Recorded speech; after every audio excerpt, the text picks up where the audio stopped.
Thank you. The Business Committee has agreed that there should be no time limit in this debate. I call on the Minister for Communities to open the debate on this motion. Over to you, Minister. Thank you, Mr Deputy Speaker. The Pensions Special Rules for End-of-Life Bill was introduced in the House of Commons on the 6th of December 2023. Clause 1 of the bill, which relates to the definition of terminal illness, makes provision for devolved matters and requires a legislative consent motion. The provisions in the bill extend the definition of terminal illness in respect of the Pension Protection Fund and Financial Assistance Scheme. Clause 1 of the bill make payments to the Pensions Northern Ireland Order 2005 and the Pensions No. 2 Act Northern Ireland 2008 to amend the definition of terminally ill from 6 months to 12 months. Although pensions is a devolved matter, in general, pensions policy and legislation here operate in line with corresponding pension provision in England, Scotland and Wales, in line with Section 87 of the Northern Ireland Act 1998. The Pension Protection Fund pays compensation to members of eligible defined pension benefit schemes where the sponsoring employer became insolvent on or after the 6th of April 2005, and the scheme has insufficient assets to secure its pension liabilities, at least to the level of compensation that will be payable by the Pension Protection Fund. The Financial Assistance Scheme, at its inception, applied to schemes that started to wind up between the 1st of January 1997 and the 5th of April 2005.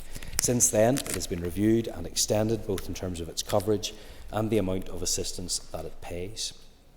The Financial Assistance Scheme makes payments to members of qualifying schemes that are unable to secure their pension liabilities in full. Terminal illness is currently defined in legislation as if the person's death in consequence of that disease can reasonably be expected within 6 months. This means that both the Pension Protection Fund and Financial Assistance Scheme currently make payments where medical evidence shows that a member has a life expectancy of up to 6 months. The eligibility criteria was set in line with the Social Security special rules for the end-of-life provisions for certain benefits, originally introduced in 1990. The eligibility rule for these benefits in Great Britain was extended to 12 months by the Social Security Special Rules for End-of-Life Act 2022. The changes in this bill restore the original policy intent that there be alignment between the two sets of measures. The proposed changes will bring more terminally ill people within the scope of the terminally ill payments made by both the Pension Protection Fund and the Financial Assistance Scheme. If it is agreed that Clause 1 of the bill should extend here, this allows these important provisions to be enacted across all jurisdictions at the same time. If it is not agreed that provisions in the bill extend here, it would be necessary to bring forward a separate Assembly bill to amend the definition for Northern Ireland. However, this would mean people in Northern Ireland would not benefit from the extension of the definition at the same time of those in GB. The intention is that the bill should be enacted as soon as possible. It would therefore be beneficial, time-wise, to agree that the relevant provisions in the bill extend here. Whilst I seek to avoid using the legislative consent motion process where possible, it seems sensible in this instance to secure the benefits of the bill for scheme members here by agreeing to a legislative consent motion in respect of the bill. I am very aware of the importance of the Assembly's role in considering legislation and in particular the value of the Committee's scrutiny role. Mr Deputy Speaker, I beg to move.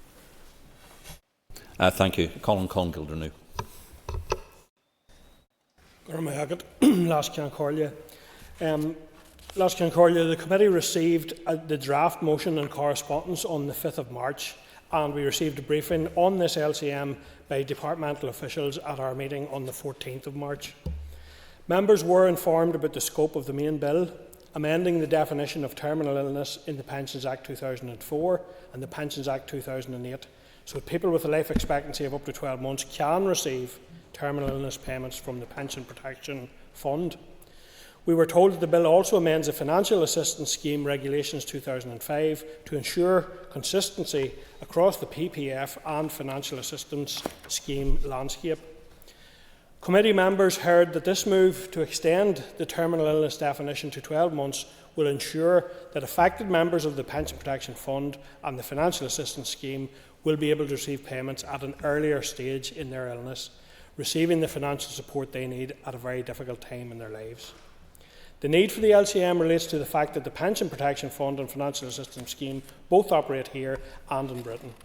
Committee therefore understood that the provisions for us here in the North being part of the bill would enable the changes to be brought into effect here at the same time as they're brought into effect in Britain. As part of our scrutiny of the LCM, Committee sought evidence from Marie Curie. They told us that whilst the scope of the bill is narrow and likely to impact a relatively small number of people with a terminal illness, more generally the focus on private pension schemes and their response to members with a terminal illness is very much to be welcomed. Marie Curie emphasised that the financial support provided by payouts from private pensions or life insurance policies can be critical for working age people who are diagnosed with terminal illness. Las Giancorlia, whilst the Committee would prefer that LCMs are not used and that we could conduct more in-depth scrutiny of legislation pertaining here in the North, on this occasion, Committee considered that if a draft motion was not agreed, then it would be necessary to bring forward a separate bill to ensure that parity is maintained. This would have meant that people here in the North would not benefit from the extension of terminally ill definition to 12 months at the same time as elsewhere. We therefore recognise that this LCM was for a technical reason and to deliver an improved benefit in difficult circumstances which all of our constituents could be faced with. On that basis, Las Giancorlia, and on behalf of the Committee, I support the motion. I would now like to make just some very brief remarks as Sinn Féin community spokesperson on this LCM. In my capacity as MLA, I would like to thank the Minister for outlining the purpose of the bill and for providing the rationale for bringing it forward as an LCM. Ultimately, as I said in my previous remarks, it would have been preferable to have had additional time for scrutiny and to bring legislation via the Assembly, but I recognise also that timing is a key factor and that any delay would be to the detriment of people here. I would also like to take this opportunity to thank Marie Curie for the evidence they provided and indeed for the work they do on a daily basis in supporting people with terminal illness, both practical support and in terms of lobbying around this policy work, which is so beneficial to all of us, and we have all worked with them in relation to that. They have also, along with the Motor Neuron Disease Association, been absolutely tireless in their campaign to scrap the 6-month rule. And while I appreciate the narrow scope of this bill, it is a small step in the right direction. On that basis, I am content to support the motion. Chair of the Communities Committee, and can I ask the Minister to conclude and wind, please? Yes, thank you very much, Mr Deputy Speaker, and I thank the Chair of the Committee for his contribution to the debate. I understand the concerns that have been raised in regards to the LCM. It's not something we would seek to do, but as he and I have both outlined, it is appropriate on this occasion. I'm grateful for the support of the Committee for Communities in this matter, and I commend the motion to the Assembly. Thank you. And the order paper be agreed. All those in favour say aye. Aye. Any contraries? The ayes have it. The ayes have it. The next item on the order paper is a motion on ramming of police vehicles in South Armagh. I will ask the clerk to read the motion.